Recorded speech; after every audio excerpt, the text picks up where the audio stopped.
CCN വാർത്തകൾ നിങ്ങൾക്കായി സമർപ്പിക്കുന്നത് കിംസ് അൽ ഷിഫ സൂപ്പർ സ്പെഷ്യാലിറ്റി ഹോസ്പിറ്റൽ പെരിന്തൽമണ്ണ.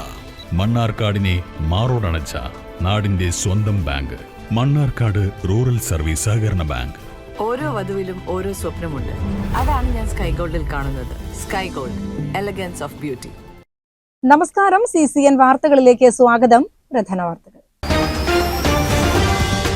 സുപ്രധാന പ്രഖ്യാപനങ്ങളുമായി VD സതീശൻ സർക്കാരിന്റെ ആദ്യ ബജറ്റ്. ഇന്ദിര ഗ്യാരണ്ടിയിലെ വാഗ്ദാനങ്ങൾ ബജറ്റിൽ ഉൾപ്പെടുത്തിയിരുന്നു. മിഷൻ സമുദ്ര, കേരള നോളജ് വാലി, ഉമ്മൻചാണ്ടി ആരോഗ്യ ഇൻഷുറൻസ്, സിദ്ധാർത്ഥന്റെ പേരിലുള്ള ആന്റി റാഗിംഗ് സെൽ, മകൾക്കൊപ്പം എന്നിവ ബജറ്റിലെ പ്രധാനപ്പെട്ടവയിൽ ചിലതാണ്. ജൻസികൾക്ക് സ്റ്റാർട്ടപ്പിനായി ബജറ്റിൽ 50 കോടി വകയിരുത്തിയതായി മുഖ്യമന്ത്രി പറഞ്ഞു. വർഷങ്ങളായുള്ള പെരിന്തൽമണ്ണക്കാരുടെ കാത്തിരിപ്പിന് ഒടുവിൽ ശുഭപ്രതീക്ഷ. ടൗണിലെ ഗതാഗത കുരുക്കിന് ശാശ്വത പരിഹാരമായി നിർദ്ദേശിക്കപ്പെട്ടിട്ടുള്ള ഓരാടം പാലം മാനത്തുമംഗലം ബൈപ്പാസ് പദ്ധതിയുടെ പ്രാരംഭ പ്രവർത്തനങ്ങൾക്കായി സംസ്ഥാന ബജറ്റിൽ 10 കോടി രൂപ അനുവദിച്ചു. പ്രദേശത്ത് ഡെങ്കിപ്പനി റിപ്പോർട്ട് ചെയ്ത സാഹചര്യത്തിൽ ശ്രീകൃഷ്ണപുരം ഗ്രാമപഞ്ചായത്തിന്റെയും കുടുംബാരോഗ്യ കേന്ദ്രത്തിന്റെയും സംയുക്താഭിമുഖ്യത്തിൽ പ്രതിരോധ പ്രവർത്തനങ്ങൾ ശക്തമാക്കി. വലമ്പിലിമംഗലം ALP സ്കൂൾ പരിസരത്താണ് നിലവിൽ രോഗബാധ സ്ഥിരീകരിച്ചിട്ടുള്ളത്. നരേന്ദ്രമോദി സർക്കാരിന്റെ 12ാം വാർഷികത്തോടനുബന്ധിച്ച് കേന്ദ്ര സർക്കാർ കേരളത്തിന്റെ പുരോഗതിക്കായി നടപ്പിലാക്കിയ വികസന മുന്നേറ്റങ്ങൾ ജനങ്ങളിലെത്തിക്കാൻ വികസന സെമിനാറുകളും പ്രചാരണ പരിപാടികളും നടത്തുമെന്ന് BJP മലപ്പുറം ജില്ലാ ഭാരവാഹികൾ. ഇതിന്റെ ഭാഗമായി ലഘുലേഖ വിതരണവും പ്രദർശനങ്ങളും ഉൾപ്പെടെയുള്ള വിവിധ പരിപാടികൾ സംഘടിപ്പിക്കും. സുപ്രധാന പ്രഖ്യാപനങ്ങളുമായി VD സതീശൻ സർക്കാരിന്റെ ആദ്യ ബജറ്റ്. ഇന്ദിര ഗ്യാരണ്ടിയിലെ വാഗ്ദാനങ്ങൾ ബജറ്റിൽ ഉൾപ്പെടുത്തിയിരുന്നു. മിഷൻ സമുദ്ര, കേരള നോളജ് വാലി, ഉമ്മൻചാണ്ടി ആരോഗ്യ ഇൻഷുറൻസ്, സിദ്ധാർത്ഥന്റെ പേരിലുള്ള ആന്റി റാഗിംഗ് സെൽ, മകൾക്കൊപ്പം എന്നിവ ബജറ്റിലെ പ്രധാനപ്പെട്ടവയിൽ ചിലതാണ്. ജൻസികൾക്ക് സ്റ്റാർട്ടപ്പിനായി ബജറ്റിൽ 50 കോടി വകയിരുത്തിയതായി മുഖ്യമന്ത്രി പറഞ്ഞു. 1 രൂപയുടെ ടാക്സ് കൂട്ടാതെ വരുമാനമില്ലാതെ സംസ്ഥാനമാണ്.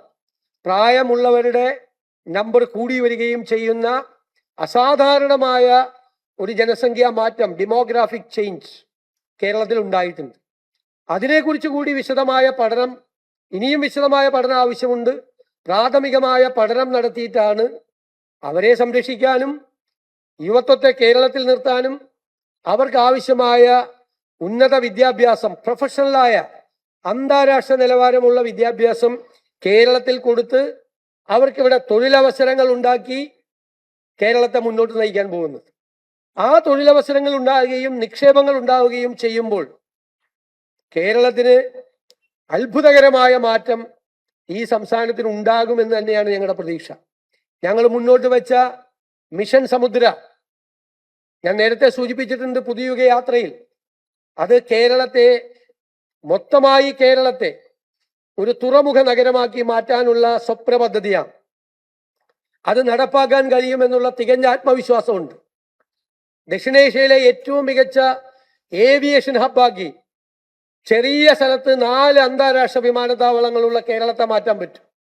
അതിനായിട്ടുള്ള പദ്ധതികൾ അവതരിപ്പിച്ചിട്ടുണ്ട്. ചെറുകിട, ഇടത്തരം, സൂക്ഷ്മ വ്യവസായ ഗവേഷണത്തിന് ഏറ്റവും കൂടുതൽ പ്രാധാന്യം കൊടുക്കുന്ന ഒരു സംസ്ഥാനമാക്കി കേരളം മാറണം. പുറത്തു നിന്നുള്ള വിദ്യാർത്ഥികൾ വരണം, ചികിത്സക്കായി ഇവിടെ ആളുകൾ എത്തണം തുടങ്ങിയ വലിയ പരിപാടികളാണ് ചെയ്തിരിക്കുന്നത്. സർക്കാരിന് മേലുള്ള ബാധ്യത കിഫ്ബിയും സോഷ്യൽ സെക്യൂരിറ്റി കമ്പനിയുടെയും ഉൾപ്പെടെ 87,012 കോടി രൂപ നിലനിൽക്കുമ്പോഴാണ് ഇത്തരം വലിയ പദ്ധതികൾക്ക് നമുക്ക് തുടക്കമിടാൻ കഴിയുന്നത് എന്നത് കൊണ്ട് പ്രവർത്തികൾക്ക് മാത്രം പണം ചെലവഴിക്കുന്ന ഏറ്റവും സുതാര്യമായ ഒരു സംവിധാനമാണ് ഈ വൺ കേരള കരുതൽ മിഷൻ എന്ന് പറയുന്ന പദ്ധതി. CSR ഫണ്ടും വ്യക്തികളുടെ ഫണ്ടും എല്ലാം ഉപയോഗിച്ചുകൊണ്ട് ഇന്ത്യയിൽ ആദ്യമായി മാതൃകാപരമായി ആളുകളെ ചേർത്ത് നിർത്താൻ, അവരെ സഹായിക്കാൻ, സർജറികൾ നടത്താൻ, അപൂർവ രോഗമുള്ള കുഞ്ഞുങ്ങളെ സഹായിക്കാൻ ഒക്കെ വേണ്ടിയിട്ടുള്ള വലിയ കാഴ്ചപ്പാടോട് കൂടിയ പദ്ധതിയാണ്. സ്പേസ് ഇക്കോണമി, കേരളത്തിന്റെ സാധ്യതകളെ നമ്മൾ നോക്കിയാൽ ISROയുടെ ആസ്ഥാനമാണ് തിരുവനന്തപുരം. ഇപ്പോൾ സ്പേസ് ഇക്കോണമി വലിയ ഒരു സാധ്യതയുള്ള ഏരിയയായി മാറിയിട്ടുണ്ട്. സ്വകാര്യ സാറ്റലൈറ്റുകൾ വരെ വിക്ഷേപണം നടത്തുന്ന ഒരു സ്ഥലത്ത് ISROയുടെ പ്രധാന കേന്ദ്രമുള്ള ഒരു സ്ഥലത്ത് സ്വകാര്യ നിക്ഷേപങ്ങൾ കൂടി പ്രോത്സാഹിപ്പിച്ചുകൊണ്ടുള്ള ഒരു സ്പേസ് ഇക്കോണമി ഡെവലപ്പ് ചെയ്തു വരും. പട്ടികവർഗക്കാർക്ക് ആശ്വാസമാകുന്ന വയനാടിലെ ട്രൈബൽ യൂണിവേഴ്സിറ്റി അവരുടെ ഇൻഡിജിനസ് നോളജിന്റെ കൂടി പ്രാചീനമായ അറിവുകളെ കൂടി ആധുനികമായ അറിവുകളെ കൂടി ഇന്റഗ്രേറ്റ് ചെയ്തുകൊണ്ടുള്ള വലിയൊരു കൺസെപ്റ്റാണ്, വലിയൊരിതാണ് അതിനുവേണ്ടി ചെയ്തിരിക്കുന്നത്. ആരോഗ്യ മേഖലയിൽ അതിന്റെ ക്വാളിറ്റി നിലനിർത്തുന്നതിന് വേണ്ടിയിട്ടാണ് Kerala health and life science city സ്ഥാപിച്ച് വലിയൊരു മെഡിക്കൽ ഡെസ്റ്റിനേഷനാക്കി കേരളത്തെ മാറ്റാനുള്ള നടപടികൾ സ്വീകരിക്കുന്നത്. News desk CCN. PM Shri പദ്ധതിയിൽ കേരളം പങ്കാളിയാണെന്നും പദ്ധതിക്കായി 99 കോടി രൂപ കൈപ്പറ്റിയ സാഹചര്യത്തിൽ ഇനി ഇതിൽ നിന്ന് പിന്നോട്ട് പോകാനാകില്ലെന്നും മുഖ്യമന്ത്രി VD സതീശൻ. മുൻ LDF സർക്കാർ കേന്ദ്രവുമായി ഒപ്പുവെച്ച രീതിയെ മാത്രമാണ് തങ്ങൾ എതിർത്തതെന്നും മുഖ്യമന്ത്രി പറഞ്ഞു. അതായത് PM ശ്രീ പദ്ധതിയെ പറ്റി ഞങ്ങൾ എന്താ ചെയ്തത്? ആരാ ഒപ്പിട്ടത്? PM ശ്രീയിൽ ആരാ ഒപ്പിട്ടത്? എന്റെ ഒറ്റ ചോദ്യം. അല്ലല്ല, കേൾക്ക്. ആരാ ഒപ്പിട്ടത്? പിണറായി വിജയൻ സർക്കാർ കൂടിയാലോചനകൾക്ക് ശേഷം ഒപ്പിട്ടിട്ട് അതിനെ ന്യായീകരിച്ചു, ഇല്ലേ? ന്യായീകരിച്ചല്ലോ. എന്നിട്ട് പറഞ്ഞു പിൻവലിക്കാനുള്ള കത്തല്ല അയച്ചത്. ഞാൻ പത്രസമ്മേളനത്തിൽ ക്ലിയർ ആയിട്ടാണ് പറഞ്ഞത്. മിനിങ്ങാൻ മരവിപ്പിക്കാനുള്ള കത്ത്. ഈ എഗ്രിമെന്റില് മരവിപ്പിക്കാൻ ഏത് പ്രൊവിഷനാണുള്ളത്? ഒരു എഗ്രിമെന്റ് അല്ലേ? സ്റ്റേറ്റ് ഗവൺമെന്റും സെൻട്രൽ ഗവൺമെന്റും കൂടി ചെയ്യുന്ന ഈ എഗ്രിമെന്റ് എന്റെ കയ്യിലുണ്ട്. മരവിപ്പിക്കാൻ ഏത് പ്രൊവിഷനാണുള്ളത്? ഇനി ഞങ്ങളോട് ചോദിക്കുന്നത് എന്താ? നിങ്ങൾക്ക് പിന്മാറാമായിരുന്നില്ലേ? ഇവർക്ക് പിന്മാറായിരുന്നില്ലേ? ഒപ്പിട്ട് കഴിഞ്ഞപ്പോ പിന്മാറായിരുന്നില്ലേ?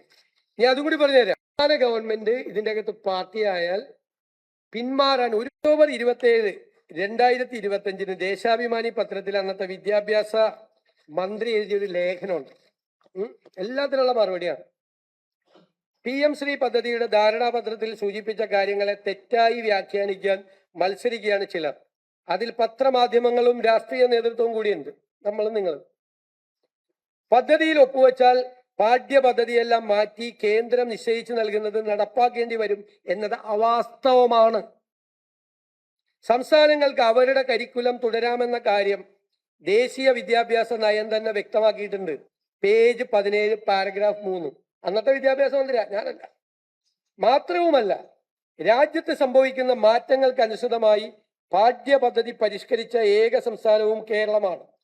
അക്കാഡമികപരമായി ഏത് പുസ്തകം സ്വീകരിച്ചാലും അതിലെ ഏത് പാഠം പഠിപ്പിക്കരുത് എന്ന് തീരുമാനിക്കാനുള്ള പരമാധികാരം സംസ്ഥാനങ്ങൾക്കുണ്ട്. ശിവൻകുട്ടി, അതുകൊണ്ടാണ് NCERT രാഷ്ട്രീയ താല്പര്യം മുൻനിർത്തി പാഠഭാഗങ്ങൾ വെട്ടിമാറ്റിയപ്പോൾ കേരളം അഡീഷണൽ പാഠപുസ്തകങ്ങൾ പുറത്തിറക്കുകയും പഠിപ്പിക്കുകയും ചെയ്ത്. ഇതിലും തൃപ്തിയില്ലാത്തവർ, ഇത്രയും പറഞ്ഞിട്ട് തൃപ്തിയില്ലാത്തവർ PM ശ്രീ നടപ്പാക്കിയ സംസ്ഥാനങ്ങളിൽ നേരിട്ട് അന്വേഷിച്ച് ബോധ്യപ്പെടുന്നതാണ്. ഇതെനിക്ക് പിണറായി വിജയനോട് പറഞ്ഞാൽ പോലെ ഈ മറുപടി ശിവൻകുട്ടിയോട് എനിക്ക് പറഞ്ഞാൽ പോലെ ഈ മറുപടി. ഇനി കേട്ടോളാം. കേന്ദ്രാവിഷ്കൃത പദ്ധതികൾ നടപ്പാക്കുന്നത് സംസ്ഥാനങ്ങളുടെ നികുതി പണം കൂടി ഉപയോഗപ്പെടുത്തിയാണ്. കറക്റ്റാണ്. ഭരണഘടന മുന്നോട്ട് വയ്ക്കുന്ന ഫെഡറൽ തത്വങ്ങളിൽ വിശ്വസിക്കുന്ന കേരളം പദ്ധതികളെ നിരാകരിക്കുന്നത് ജനദ്രോഹപരമായ നിലപാടുകളായി മാറുകയും ചെയ്യും. എന്തൊരു strong സ്റ്റേറ്റ്മെന്റാ. Samagra Shiksha, PM Poshan STARS, new India literacy programme എന്നിവയും ഉന്നത വിദ്യാഭ്യാസ മേഖലയിലെ PM ഉഷയും ഇതിനകം തന്നെ നാം നടപ്പാക്കി വരുന്നു. പദ്ധതി നടപ്പാക്കിയ സംസ്ഥാനങ്ങളുടെ അനുഭവങ്ങളും നിരന്തരമായ ആശയവിനിമയത്തിന്റെയും അടിസ്ഥാനത്തിലാണ് PM ശ്രീ പദ്ധതിയുമായി മുന്നോട്ട് പോകാൻ വകുപ്പ് തീരുമാനിച്ചത്. ഞാൻ ഒന്നും പറയല്ല. അല്ലല്ല, ലെറ്റ് മീ കംപ്ലീറ്റ്. നിങ്ങൾ തന്നെ കുറെ നേരമല്ല ചോദിക്കുന്നത്. Me complete. കേന്ദ്ര സമ്മർദ്ദത്ത് ആദ്യം ആയുഷ്മാൻ ആരോഗ്യ മന്ത്രം ഏതോ കേന്ദ്രത്തിന്റെ പേര് വെക്കണം എന്ന് പറഞ്ഞു. ഇതിവിടെ നടപ്പാക്കാൻ സമ്മതിക്കില്ല. 2 കൊല്ലം കഴിഞ്ഞപ്പോ അത് സമ്മതിച്ചു. കഴിഞ്ഞ ഗവൺമെന്റ് 2 കൊല്ലം കഴിഞ്ഞപ്പോ അവിടെ സമ്മതിച്ചു. Kerala government cedes ground agrees to rename health centres Ayushman Arogya Mandir. Ayushman Arogya Mandir എന്ന് പേരിടുന്നതിന്റെ പേരിൽ 2 കൊല്ലം ആ പൈസ മേടിക്കാതിരുന്നു. മനസ്സിലായില്ലേ? ഇതാണ് കാര്യങ്ങള്. അപ്പൊ വെറുതെ ഞാൻ ചെയ്യട്ടെ, ഒരു വിരൽ ഇങ്ങോട്ട് ചൂണ്ടുമ്പോ 4 സ്വന്തം നെഞ്ചിലേക്കാണെന്ന് വിചാരിച്ചാൽ മതി. പറയുമ്പോ എല്ലാത്തിനും കൃത്യമായ മറുപടി ഉണ്ട്. News desk CCN. സംസ്ഥാനത്ത് ഞായറാഴ്ച മുതൽ മഴ ശക്തമാകാൻ സാധ്യത. ഞായറാഴ്ച തിരുവനന്തപുരം, കൊല്ലം, പാലക്കാട്, വയനാട്, കണ്ണൂർ, കാസർഗോഡ് ഒഴികെയുള്ള എല്ലാ ജില്ലകളിലും ഒറ്റപ്പെട്ട ശക്തമായ മഴയാണ് കേന്ദ്ര കാലാവസ്ഥാ വകുപ്പ് പ്രവചിക്കുന്നത്. ജാഗ്രതയുടെ ഭാഗമായി ഈ ജില്ലകളിൽ യെല്ലോ അലർട്ട് പ്രഖ്യാപിച്ചു. മണിക്കൂറിൽ 40 കിലോമീറ്റർ വരെ വേഗതയിൽ ശക്തമായ കാറ്റിനും സാധ്യതയുണ്ടെന്ന് കേന്ദ്ര കാലാവസ്ഥാ വകുപ്പ് അറിയിച്ചു. കാലവർഷം ദുർബലപ്പെടുകയാണെങ്കിലും സംസ്ഥാനത്തെ വിവിധ ജില്ലകളിൽ മഴ മുന്നറിയിപ്പ് തുടരുകയാണ്. വെള്ളിയാഴ്ച രാവിലെ ഒരു ജില്ലയിലും മുന്നറിയിപ്പ് പ്രഖ്യാപിച്ചിരുന്നില്ല. ശനിയാഴ്ച 2 ജില്ലകളിലും യെല്ലോ അലർട്ട് പ്രഖ്യാപിച്ചിട്ടുണ്ട്. ഒറ്റപ്പെട്ട ശക്തമായ മഴയ്ക്ക് സാധ്യതയെന്നാണ് കാലാവസ്ഥാ വകുപ്പിന്റെ പ്രവചനം. ജൂൺ 18 വരെയുള്ള കണക്കുകൾ പ്രകാരം സംസ്ഥാനത്ത് പൊതുവെ 17% മഴക്കുറവാണ് രേഖപ്പെടുത്തിയിരുന്നത്. ആലപ്പുഴ, കണ്ണൂർ, ഇടുക്കി, കാസർഗോഡ്, പാലക്കാട്, തൃശൂർ, വയനാട് എന്നീ ജില്ലകളിലാണ് പ്രധാനമായും ഈ ദിവസങ്ങളിൽ മഴക്കുറവ് അനുഭവപ്പെട്ടത്. അതേസമയം കോട്ടയം, എറണാകുളം, കൊല്ലം, കോഴിക്കോട്, മലപ്പുറം, പത്തനംതിട്ട എന്നീ ജില്ലകളിൽ സാധാരണ തോതിലുള്ള മഴ ലഭിക്കുകയുണ്ടായി. News desk CCN. ലോകകപ്പ് ഫുട്ബോളിന്റെ ആവേശത്തിൽ തൃക്കടേരി PTM സ്കൂളിലെ വിദ്യാർത്ഥികൾ വർണ്ണാഭമായ ഫാൻ ഷോയും ഫ്രണ്ട്ലി ഫുട്ബോൾ മത്സരവും സംഘടിപ്പിച്ചു. വലിയ ആവേശത്തോടെ കുട്ടികൾ അണിനിരന്നതോടെ സ്കൂൾ ക്യാമ്പസ് ഒരു മിനി ലോകകപ്പ് വേദിയായി മാറി.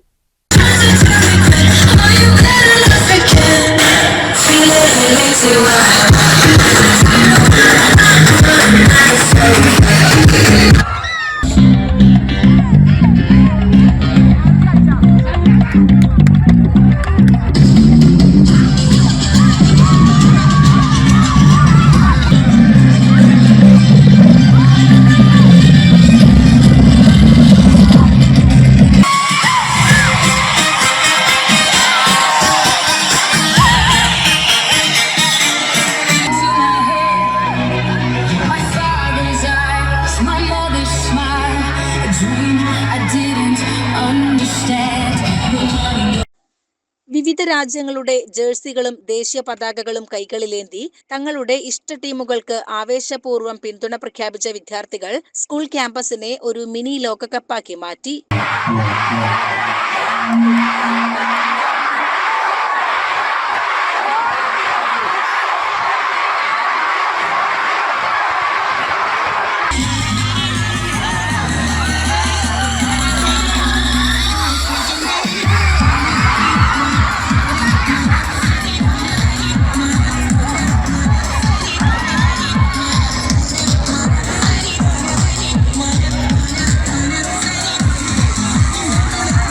ഫാൻ ഷോയ്ക്ക് പിന്നാലെ സംഘടിപ്പിച്ച ഫ്രണ്ട്ലി ഫുട്ബോൾ മത്സരവും ആവേശകരമായി. ജയപരാജയങ്ങൾക്കപ്പുറം സൗഹൃദത്തിനും കായിക മനോഭാവത്തിനും പ്രാധാന്യം നൽകിയാണ് മത്സരം നടന്നത്. CCN ചെർപ്പുളശ്ശേരി. നരേന്ദ്രമോദി സർക്കാരിന്റെ 12ാം വാർഷികത്തോടനുബന്ധിച്ച് കേന്ദ്ര സർക്കാർ കേരളത്തിന്റെ പുരോഗതിക്കായി നടപ്പിലാക്കിയ വികസന മുന്നേറ്റങ്ങൾ ജനങ്ങളിൽ എത്തിക്കാൻ വികസന സെമിനാറുകളും പ്രചാരണ പരിപാടികളും നടത്തുമെന്ന് BJP മലപ്പുറം ജില്ലാ ഭാരവാഹികൾ അറിയിച്ചു. ഇതിന്റെ ഭാഗമായി ലഘുലേഖ വിതരണവും പ്രദർശനങ്ങളും ഉൾപ്പെടെയുള്ള വിവിധ പരിപാടികൾ സംഘടിപ്പിക്കും. 12 വർഷം പൂർത്തിയായതിൻ്റെ ദേശീയ തലത്തിൽ നടക്കുന്ന പരിപാടികളെക്കുറിച്ചും 12 വർഷത്തെ നരേന്ദ്രമോദി സർക്കാരിൻ്റെ നേട്ടങ്ങൾ, ആ നേട്ടങ്ങൾ ജനങ്ങളിൽ എത്തിക്കുന്നതിനു വേണ്ടിയുള്ള വിവിധ തരത്തിലുള്ള പരിപാടികൾ ദേശീയ തലത്തിൽ നടന്നുകൊണ്ടിരിക്കുകയാണ്. നരേന്ദ്രമോദി സർക്കാർ ഇന്ത്യയുടെ രാഷ്ട്രീയ ചരിത്രത്തിൽ റെക്കോർഡ് ഭേദിച്ച ഒരു സർക്കാരുമാണ്. അതോടൊപ്പം തന്നെ ഏറ്റവും അധികം ദിവസം മുൻ പ്രധാനമന്ത്രി നെഹ്റുവിൻ്റെ റെക്കോർഡ് നരേന്ദ്രമോദി ഭേദിച്ചിരിക്കുകയാണ്. ഇന്ന് ഏറ്റവും അധികം ഇന്ത്യയിൽ പ്രധാനമന്ത്രിയായ വ്യക്തി ശ്രീ നരേന്ദ്രമോദിയാണ് എന്നുള്ളത് വളരെ അഭിമാനകരമായിട്ടുള്ള ഒരു നേട്ടമായിട്ടാണ് എല്ലാവരും കാണുന്നത്. ദേശീയപാത വികസനം, ജൽജീവൻ മിഷൻ, കർഷകർക്കുള്ള വിവിധ പിന്തുണകൾ, gas pipe line, Jan Aushadhi കേന്ദ്രങ്ങൾ, ജൻധൻ അക്കൗണ്ടുകൾ, റെയിൽവേ വൈദ്യുതീകരണം, കാർഷിക വിളകൾക്ക് മിനിമം താങ്ങുവില നടപ്പാക്കൽ തുടങ്ങിയ മേഖലകളിലെല്ലാം മുൻ UPA സർക്കാർ നൽകിയതിന്റെ ഇരട്ടിയിലധികം സഹായങ്ങളാണ് മോദി സർക്കാർ കേരളത്തിന് നൽകിയതെന്ന് നേതാക്കൾ അവകാശപ്പെട്ടു. കൂടാതെ ജില്ലയിൽ വന്ദേ ഭാരത് ട്രെയിനിന് സ്റ്റോപ്പ് അനുവദിക്കുന്ന വിഷയത്തിൽ സജീവമായി ഇടപെടുമെന്നും BJP സംസ്ഥാന വൈസ് പ്രസിഡന്റ് V. ഉണ്ണികൃഷ്ണൻ, ജില്ലാ പ്രസിഡന്റുമാരായ P. സുബ്രഹ്മണ്യൻ, K. രാമചന്ദ്രൻ എന്നിവർ അറിയിച്ചു. ഇന്ന് ഭാരതം ലോകത്തിലെ 4ാമത്തെ സാമ്പത്തിക ശക്തിയായി മാറിയിരിക്കുകയാണ്. 2014 ലോകത്തിലെ 5 ദുർബലമായ സമ്പദ് വ്യവസ്ഥകളിൽ ഒന്നായിരുന്നു ഭാരതം. അവിടെ നിന്നാണ് കഴിഞ്ഞ 12 വർഷം കൊണ്ട് ലോകത്തിലെ ഏറ്റവും ശക്തമായ 4ാമത്തെ സാമ്പത്തിക ശക്തിയായി ഭാരതം മാറിയിരിക്കുന്നത്. മാത്രവുമല്ല, ഈ 12 വർഷത്തിനിടയിൽ ലോകം നേരിട്ട ഏറ്റവും വലിയൊരു വെല്ലുവിളിയായിരുന്നു കോവിഡ് മഹാമാരി. ആ കോവിഡ് മഹാമാരി സമയത്ത് 100ഓളം രാജ്യങ്ങൾക്ക് 2 വാക്സിനുകൾ നൽകിയ രാജ്യമാണ് ഭാരതം എന്നുള്ളതാണ്. ലോകത്തിൻ്റെ ഫാർമസിയായി ഭാരതം മാറി. 100ലധികം രാഷ്ട്രങ്ങൾക്ക് 2 വാക്സിനുകൾ സ്വന്തമായി വികസിപ്പിച്ചെടുത്ത്, ഒന്ന് വിദേശ ടെക്നോളജിയുടെ സഹായത്തോടെ വികസിപ്പിച്ചെടുത്ത് ലോകരാഷ്ട്രങ്ങൾക്ക് സംഭാവന ചെയ്ത ആ നേട്ടം ലോകത്തിലെ ഏറ്റവും വലിയ ഒരു നേട്ടമായി തന്നെ നമുക്ക് കാണാൻ സാധിക്കുന്നുണ്ട്. അതുപോലെ തന്നെ ദേശീയപാതയുടെ വികസനം 2014 91,287 കിലോമീറ്റർ ആയിരുന്നു ദേശീയപാത ഉണ്ടായിരുന്നത്. ഇന്ന് 1.46 ലക്ഷം കിലോമീറ്റർ ദേശീയപാത നമുക്കുണ്ട്. കേരളത്തിലും അതിൻ്റെ പ്രതിഫലനം കാണാൻ സാധിക്കുന്നുണ്ട്. 2014 ഒരു ദിവസം 11.6 കിലോമീറ്റർ റോഡായിരുന്നു നിർമ്മിച്ചിരുന്നെങ്കിൽ ഇന്ന് 34 കിലോമീറ്റർ റോഡാണ് ഒരു ദിവസം നിർമ്മിച്ചുകൊണ്ടിരിക്കുന്നത്. അതേസമയം ജില്ലാ വിഭജനം എന്നത് സംസ്ഥാന തലത്തിലുള്ള നയപരമായ കാര്യമായതിനാൽ അതിൽ നിലവിൽ പ്രതികരിക്കുന്നില്ലെന്ന് ഭാരവാഹികൾ വ്യക്തമാക്കി. എന്നാൽ സംസ്ഥാനത്തെ എല്ലാ ജില്ലകളും പുനഃവിഭജനം നടത്തണമെന്നതാണ് പാർട്ടിയുടെ പൊതുനിലപാട്. വികസനം ലഭിക്കുന്നില്ലെന്ന കാരണം പറഞ്ഞാണ് വിഭജനം ആവശ്യപ്പെടുന്നതെങ്കിൽ ജില്ല രൂപീകരിച്ചത് മുതൽ ഇത്രയും കാലം ഭരിച്ച UDFും LDFും തങ്ങളുടെ പരാജയം സമ്മതിക്കണമെന്നും നേതാക്കൾ കുറ്റപ്പെടുത്തി. വികസനത്തിന്റെ പേരിൽ വിഭജനം ആവശ്യപ്പെടുന്നവർ എന്തുകൊണ്ടാണ് ലോക്സഭാ മണ്ഡലങ്ങളുടെ പുനർനിർണയത്തെ എതിർക്കുന്നതെന്ന് വ്യക്തമാക്കണമെന്നും BJP നേതാക്കൾ ആവശ്യപ്പെട്ടു. CCN മലപ്പുറം. പ്രദേശത്ത് ഡെങ്കിപ്പനി റിപ്പോർട്ട് ചെയ്ത സാഹചര്യത്തിൽ ശ്രീകൃഷ്ണപുരം ഗ്രാമപഞ്ചായത്തിന്റെയും കുടുംബാരോഗ്യ കേന്ദ്രത്തിന്റെയും സംയുക്താഭിമുഖ്യത്തിൽ പ്രതിരോധ പ്രവർത്തനങ്ങൾ ശക്തമാക്കി. വലംപിലിമംഗലം ALP സ്കൂൾ പരിസരത്താണ് നിലവിൽ രോഗബാധ സ്ഥിരീകരിച്ചിട്ടുള്ളത്.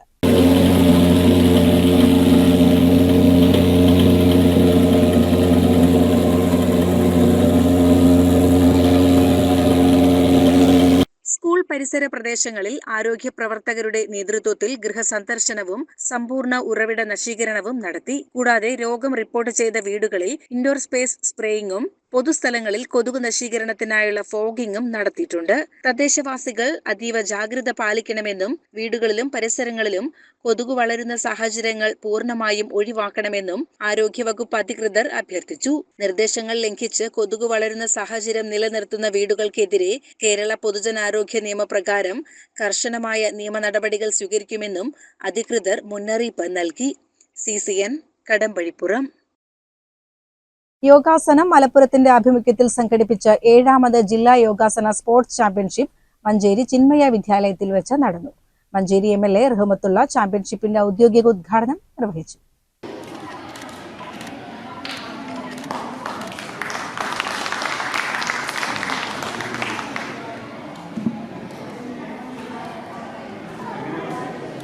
യോഗാസനം മലപ്പുറം പ്രസിഡന്റ് പ്രിയ AK അധ്യക്ഷത വഹിച്ച ചടങ്ങിൽ സെക്രട്ടറി വിനോദ് കുമാർ സ്വാഗതം പറഞ്ഞു. മലപ്പുറം ജില്ലയുടെ വിവിധ ഭാഗങ്ങളിൽ നിന്നായി 150ഓളം പ്രമുഖ യോഗാസന അത്ലറ്റുകളാണ് ഈ ചാമ്പ്യൻഷിപ്പിൽ മാറ്റുരയ്ക്കാനായി എത്തിയത്. വ്യക്തിഗത ഇനങ്ങളിലും ഗ്രൂപ്പ് ഇനങ്ങളിലുമായി ആവേശകരമായ മത്സരങ്ങളാണ് അരങ്ങേറിയത്. CCN മലപ്പുറം. വർഷങ്ങളായുള്ള പെരിന്തൽമണ്ണക്കാരുടെ കാത്തിരിപ്പിന് ഒടുവിൽ ശുഭപ്രതീക്ഷ.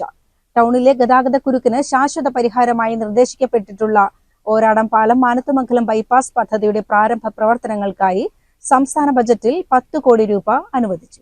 പെരിന്തൽമണ്ണ നിയോജകമണ്ഡലത്തിലെ ഓരാടം പാലം മാനത്തുമംഗലം ബൈപ്പാസ് റോഡ് നിർമ്മാണത്തിന്റെ ഭാഗമായി പ്രഥമഘട്ട സ്ഥലമെടുപ്പ് പൂർത്തിയാക്കുന്നതിന് 10 കോടി രൂപ വകയിരുത്തുന്നു. ഈ ബൈപ്പാസ് റോഡ് യാഥാർത്ഥ്യമാകുന്നതോടെ പെരിന്തൽമണ്ണ നഗരത്തിലെ യാത്രാക്ലേശത്തിന് വലിയ തോതിൽ ശമനമുണ്ടാകും. കോഴിക്കോട് പാലക്കാട് റൂട്ടിൽ സർവീസ് നടത്തുന്ന ദീർഘദൂര വാഹനങ്ങൾക്കും യാത്രക്കാർക്കും ഇനി പെരിന്തൽമണ്ണ ടൗണിലെ തിരക്കിൽപ്പെടാതെ എളുപ്പത്തിൽ ലക്ഷ്യസ്ഥാനങ്ങളിൽ എത്തിച്ചേരാനാകും. നഗരഹൃദയത്തിലെ തിരക്ക് ഒഴിവാക്കാൻ സഹായിക്കുന്നതോടൊപ്പം പെരിന്തൽമണ്ണയുടെയും പരിസര പ്രദേശങ്ങളുടെയും സമഗ്രമായ അടിസ്ഥാന സൗകര്യ വികസനത്തിനും ഈ ബൈപ്പാസ് വൻ കുതിപ്പേകും. ബൈപ്പാസ് പദ്ധതിക്ക് പുറമെ പെരിന്തൽമണ്ണയുടെ ആരോഗ്യ, വിദ്യാഭ്യാസ, ഗ്രാമീണ റോഡ് വികസന മേഖലകൾക്കും വൻ പ്രാധാന്യമാണ് ഇത്തവണ ബജറ്റിൽ ലഭിച്ചിട്ടുള്ളത്. പെരിന്തൽമണ്ണ നിയോജക മണ്ഡലത്തിലെ വിവിധ പദ്ധതികൾക്കായി 22.75 കോടി രൂപയാണ് ബജറ്റിൽ ഉൾപ്പെടുത്തിയിരിക്കുന്നത്. പെരിന്തൽമണ്ണ ജില്ലാ ആശുപത്രിയിൽ മോഡുലാർ സീവേജ് ട്രീറ്റ്മെന്റ് പ്ലാന്റിന് 3 കോടി രൂപ ബജറ്റിൽ അനുവദിച്ചു. Pulamanthole government higher secondary school കെട്ടിടത്തിനായി 2 കോടി രൂപയും മേലാറ്റൂർ മിനി സ്റ്റേഡിയം നവീകരണത്തിന് 50 ലക്ഷം രൂപയും ബജറ്റിൽ വകയിരുത്തിയിട്ടുണ്ട്. ഗ്രാമീണ മലയോര മേഖലകളുടെ യാത്രാ സൗകര്യം മെച്ചപ്പെടുത്തുന്നതിനായി നിരവധി റോഡുകൾക്കാണ് തുക അനുവദിച്ചിട്ടുള്ളത്. ചെറുകര ഗേറ്റ് പാറക്കൽമുക്ക് റോഡിനായി 2 കോടി രൂപയും അമ്പലക്കുന്ന് എടായ്ക്കൽ ഒടമല റോഡിന് 1 കോടി രൂപയും മലങ്കട കമ്പിമല റോഡ് പള്ളിപ്പടി പെരുമ്പറമ്പ് റോഡ് എന്നിവയ്ക്ക് 50 ലക്ഷം രൂപ വീതവും മല്ലിക്കട പള്ളി റോഡിന് 25 ലക്ഷം രൂപയും അനുവദിച്ചവയിൽ ഉൾപ്പെടുന്നു.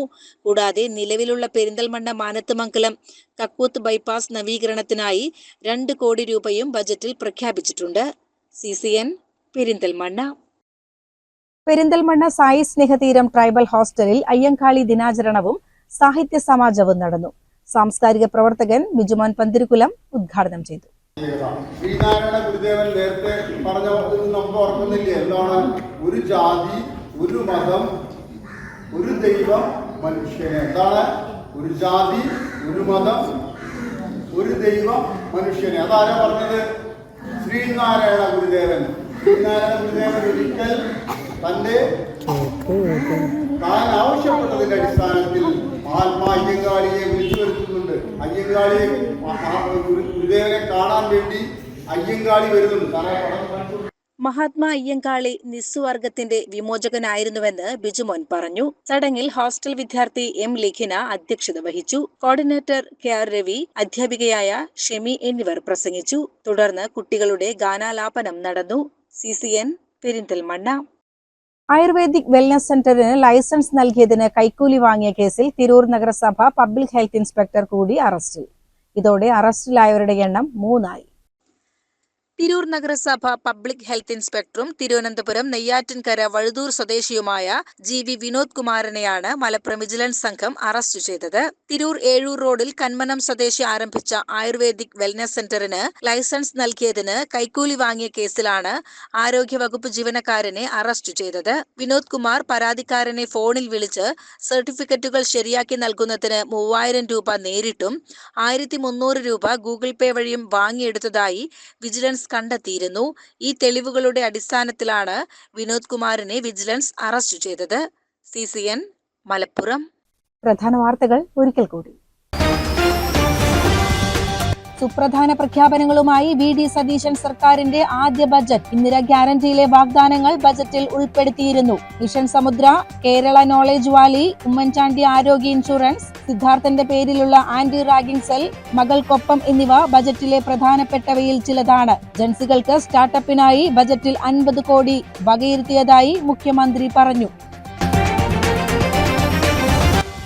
വർഷങ്ങളായുള്ള പെരിന്തൽമണ്ണക്കാരുടെ കാത്തിരിപ്പിന് ഒടുവിൽ ശുഭപ്രതീക്ഷ. ടൗണിലെ ഗതാഗത കുരുക്കിന് ശാശ്വത പരിഹാരമായി നിർദ്ദേശിക്കപ്പെട്ടിട്ടുള്ള ഓരാടം പാലം മാനത്തുമംഗലം ബൈപ്പാസ് പദ്ധതിയുടെ പ്രാരംഭ പ്രവർത്തനങ്ങൾക്കായി സംസ്ഥാന ബജറ്റിൽ 10 കോടി രൂപ അനുവദിച്ചു. പ്രദേശത്ത് ഡെങ്കിപ്പനി റിപ്പോർട്ട് ചെയ്ത സാഹചര്യത്തിൽ ശ്രീകൃഷ്ണപുരം ഗ്രാമപഞ്ചായത്തിന്റെയും കുടുംബാരോഗ്യ കേന്ദ്രത്തിന്റെയും സംയുക്താഭിമുഖ്യത്തിൽ പ്രതിരോധ പ്രവർത്തനങ്ങൾ ശക്തമാക്കി. വലമ്പിലിമംഗലം ALP സ്കൂൾ പരിസരത്താണ് നിലവിൽ രോഗബാധ സ്ഥിരീകരിച്ചിട്ടുള്ളത്. നരേന്ദ്രമോദി സർക്കാരിന്റെ 12ാം വാർഷികത്തോടനുബന്ധിച്ച് കേന്ദ്ര സർക്കാർ കേരളത്തിന്റെ പുരോഗതിക്കായി നടപ്പിലാക്കിയ വികസന മുന്നേറ്റങ്ങൾ ജനങ്ങളിലെത്തിക്കാൻ വികസന സെമിനാറുകളും പ്രചാരണ പരിപാടികളും നടത്തുമെന്ന് BJP മലപ്പുറം ജില്ലാ ഭാരവാഹികൾ. ഇതിന്റെ ഭാഗമായി ലഘുലേഖ വിതരണവും പ്രദർശനങ്ങളും ഉൾപ്പെടെയുള്ള വിവിധ പരിപാടികൾ സംഘടിപ്പിക്കും.